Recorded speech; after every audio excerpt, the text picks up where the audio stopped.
I don't fear the loudest one in the room. I watch the quiet one. Ever wonder why the calmest person often holds the most power?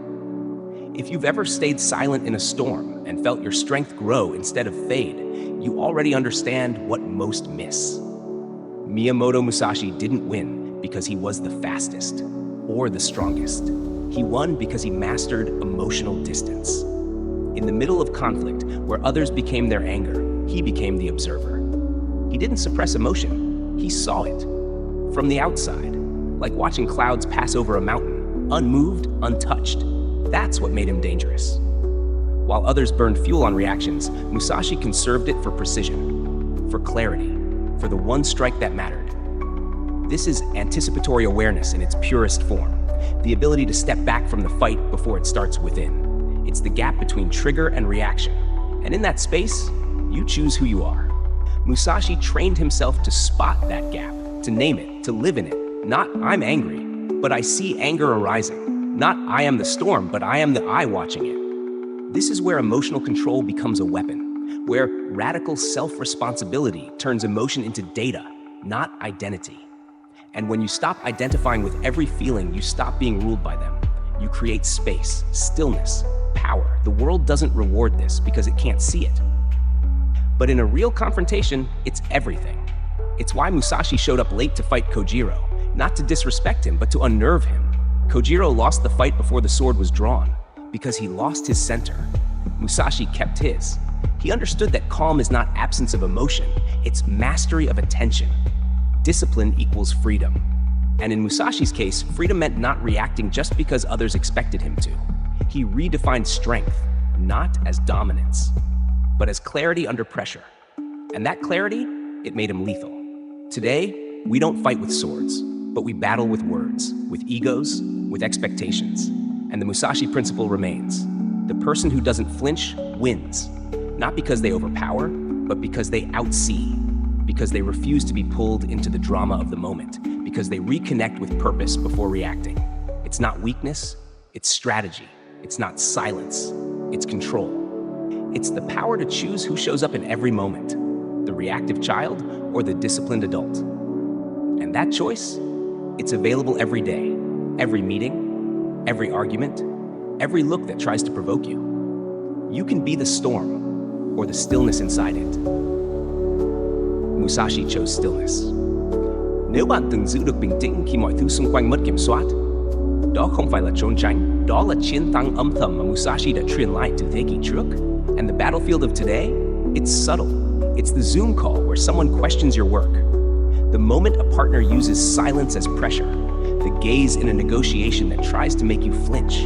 In each of these, the one who anticipates, not overreacts, wins. That's anticipatory awareness, not guessing the future, but recognizing the pattern, not brute forcing through chaos, but seeing the storm form while others still feel sunny skies. It's the calm before the calm. And yes, it takes discipline, because choosing not to react when provoked goes against everything your nervous system screams for. Musashi understood this. He trained for it. Not just physically, but emotionally. His mastery wasn't just swordsmanship, it was mental toughness, built through presence, through discomfort, through clarity. When people think discipline equals freedom, they often imagine routines or habits, but Musashi's version was deeper. The discipline to observe rather than act, to wait rather than rush, to think despite feeling. That's where true self-mastery lives, and that's why his calm was terrifying, because it wasn't passive, it was decided. He didn't suppress rage, he mastered it. He didn't escape confrontation, he walked straight in, just later. Sharper, clearer. This is what you practice every time you pause before replying. Every time you breathe instead of biting back. Every time you see the anger without becoming it. Each of these is a step closer to the center, the still point, the Musashi within. The world doesn't teach this, but you can learn it. You already are. Radical self-responsibility is the quiet decision to own your reactions before they own you. Mental toughness isn't loud. It's the calm under provocation, the breath before the storm, the silence that chooses power. Radical self-responsibility is the cornerstone of anticipatory awareness. Musashi didn't blame his opponents or the chaos. He took full ownership of his emotional state. That's what gave him clarity when others lost theirs. Ever notice how some people stay 5 steps ahead, even in chaos? Why do some folks seem prepared for your reaction before you even speak? If you've ever been blindsided by someone who wasn't, you just met anticipatory awareness. Conflict doesn't start with yelling. It starts in the mind. Long before words are spoken or lines are drawn, the battle begins internally. Musashi knew this. His genius wasn't just his sword, it was his mind, his ability to map out the emotional terrain of a confrontation before it even happened. That's what anticipatory awareness is. Not predicting the future like a fortune teller, but recognizing emotional patterns like a strategist. Think of it like chess. Masters don't guess the next move. They recognize the structure. They feel the flow. And in real life, every interaction is a board. Every sigh, every tone, every delay in reply, it tells a story, one most people never read. But Musashi did. He trained himself to observe micro-patterns, the twitch before a strike, the silence before a storm, and most importantly, his own impulse before it became action. Because anticipatory awareness begins with the self. You learn to feel your anger arriving, not when it screams, but when it whispers. You catch your defensiveness, not in your words, but in the tightening of your jaw, the clench of your stomach. And in that subtle recognition, you create choice. That's power. Because what you can predict, you can prepare for. And when you're prepared, you don't just survive a moment, you lead it. This is what Musashi embodied. He wasn't surprised by conflict because he had already walked through it in his mind. He mentally rehearsed the triggers, the gestures, the rhythms of human behavior. So when they arrived, he didn't flinch. Today we call it emotional intelligence. Back then, Musashi just called it discipline. But it all comes down to one thing: radical self-responsibility. The inner commitment to know your patterns. To anticipate not only the opponent, but your own sabotage. Because most people don't lose to others. They lose to their reactivity. They get triggered and talk too fast. They get scared and overcompensate. They get threatened and lash out. Musashi refused that. He chose silence where others yelled. He chose presence where others panicked. He didn't just fight, he anticipated. And anticipation gave him space. That space, that's where emotional control is born. That's where strategic breathing calms the nervous system, where purposeful action replaces unconscious reaction. And in that space, you're no longer the pawn of your emotions. You become the player. You set the tone. You decide the pace. You breathe first, so others breathe after. This is anticipatory awareness in the real world. You walk into the meeting already aware of who needs to feel heard. You sense when your partner's silence isn't peace, but a shield. You catch your rising defensiveness and ask a question instead of launching a defense. And slowly, conflict becomes less of a threat and more of a mirror. You stop fearing emotional storms because you see them coming, and you've already chosen your response. That's not control. That's clarity. That's not avoidance. That's mastery. And it's available if you're willing to see patterns before you feel pain. Mastery doesn't mean you never get triggered. It means you notice earlier, recover faster, choose better. This is why emotional control isn't suppression, it's redirection. You notice the spike in adrenaline and breathe. You feel the heat in your chest and pause. You want to prove a point, but choose to listen first. And that gap? That's your superpower. It's what separates instinct from intelligence, reactivity from responsibility, and it's why anticipatory awareness is the hidden trait behind every grounded leader, every calm negotiator, every emotionally safe friend. It's not about avoiding hard conversations. It's about being ready for them, with clarity, with regulation, with responsibility. Discipline equals freedom. And that freedom looks like this. You walk away from a heated moment with dignity, not regret. You finish the conversation feeling centered, not exhausted. You lead, not from dominance, but from depth. And in that quiet leadership, you become someone others trust. Because deep down, people don't follow those who are loud. They follow those who see clearly, especially when no one else does. That's Musashi's legacy, and now it's yours to carry. Radical self-responsibility is not optional. It's essential to anticipatory awareness. It's how you own your reactions before they own you. Mental toughness means seeing the storm, and still standing calm inside it. And sometimes, to truly see others, you must reconnect with purpose first. To master anticipatory awareness, you must embrace radical self-responsibility. This means no blaming, no escaping, just complete ownership of your internal world. Smart enough to know better, too aware to pretend. Ever feel like the more you understand, the harder it is to connect? If you've ever caught yourself withdrawing, not because you're broken, but because you see too clearly, you're not wrong.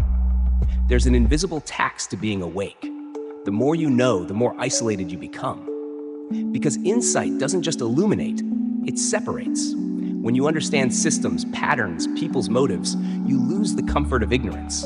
And with it, the ability to just go along. You start noticing the dissonance in conversations, the performative empathy, the unresolved wounds disguised as opinions. And suddenly, you can't unsee. You try to play along, smile, nod, pretend, but your body won't let you.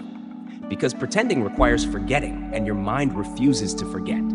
This is existential clarity, when truth stops being philosophical and starts being personal. You don't just understand, you feel the cost of pretending. And that clarity, it doesn't make you cold, it makes you honest. You stop saying what's expected. You stop laughing when it's not funny. You stop agreeing to things that violate your values. And with every act of truth, you drift further. Not out of arrogance, but alignment. You're not trying to rebel, you're just done performing. But society punishes truth, not with violence, but with distance. And so you walk alone, not because no one wants you, but because few can meet you there. This is intellectual isolation, where connection becomes rare. Not because you're antisocial, but because you crave depth most avoid. You're not unhappy, you're unsatisfied, with shallowness, with pretense, with noise. And so you begin choosing solitude, not as retreat, but as return. Return to self, to silence, to inner coherence. You read more, reflect more. You turn inward, not because the world pushed you out, but because you outgrew its illusions. And slowly, you stop apologizing for your truth. You stop shrinking to fit. You stop asking for understanding and start living in alignment. This isn't bitterness, it's clarity. And clarity, like light, exposes everything, including the places you once hid. So yes, it's hard, but it's honest. And in a world drowning in noise, honesty is a rare kind of freedom. If you've ever felt like you're walking a different path, it's because you are. Not everyone will follow, but that doesn't mean you're lost.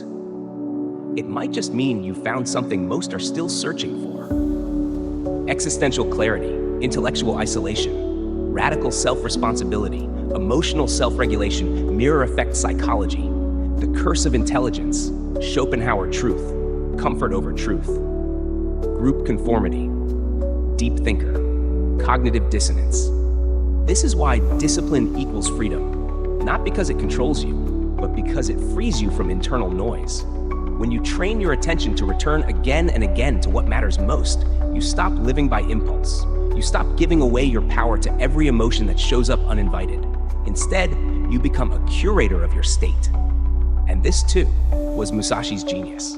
He practiced emotional control, not as suppression, but as choice. He knew that clarity doesn't scream, it whispers. So he trained himself to listen, to befriend silence, to understand his own thresholds. And the more he listened, the more prepared he became. Not for war, but for presence. Because real strength isn't about domination, it's about discernment. When to act, when to observe, when to walk away. And that discernment only comes from depth, which means your most powerful weapon is awareness. Awareness of when your ego flares, when your fear disguises itself as logic, when your need to prove hijacks your purpose. And that level of awareness, it demands honesty. It asks you to be radically responsible for your choices, even the ones you made in survival mode. Especially those, because that's where healing begins. Not when you change the world, but when you stop outsourcing your worth to it. Musashi didn't wait for approval. He didn't seek applause. He built a foundation so solid, external validation became optional. And that's the invitation today, not to become someone different, but to return to who you've always been, before the world taught you to chase instead of choose. So next time the noise rises, the opinions, the pressure, the perfectionism, come back to breath, to stillness, to truth. That's where Musashi lived, and maybe that's where you begin. Anticipatory awareness is what keeps you steady before the chaos hits. It's not prediction, it's preparation. Mental toughness isn't gritting through pain, it's the willingness to face your shadows and stay present. Emotional control doesn't mean coldness, it means responding from clarity, not reaction. To reconnect with purpose, you must first remove the noise handed to you by fear, comparison, or inherited scripts. And at the center of it all is radical self-responsibility, not as a slogan, but as a daily discipline. To own your attention, your energy, your path. That's where Musashi walked, and now, so can you. This is radical self-responsibility, not just an idea, but a way of being. Even when I got what I thought I wanted, I still felt empty. There were days I didn't even recognize my own thoughts. And then I realized, maybe clarity isn't something you find. Maybe it's something you remember. Discipline without clarity is burnout. Clarity without discipline is wishful thinking. But when the two meet, something shifts. You stop chasing, you start choosing. You stop performing, you start living.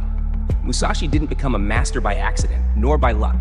He became one by clarity, knowing who he wasn't, and by discipline, choosing who he'd rather be. This is the integration most people skip. They want success, but not the silence it requires. They want peace, but not the pruning. But Musashi understood something timeless. Discipline is not punishment, it's alignment. It's not about force, it's about focus. Because in a world built to distract you, choosing your center is the most rebellious thing you can do. It's easy to get lost in noise, easy to scroll, to compare, to defer your life to another feed. But clarity begins when you pause long enough to ask, what am I really doing this for?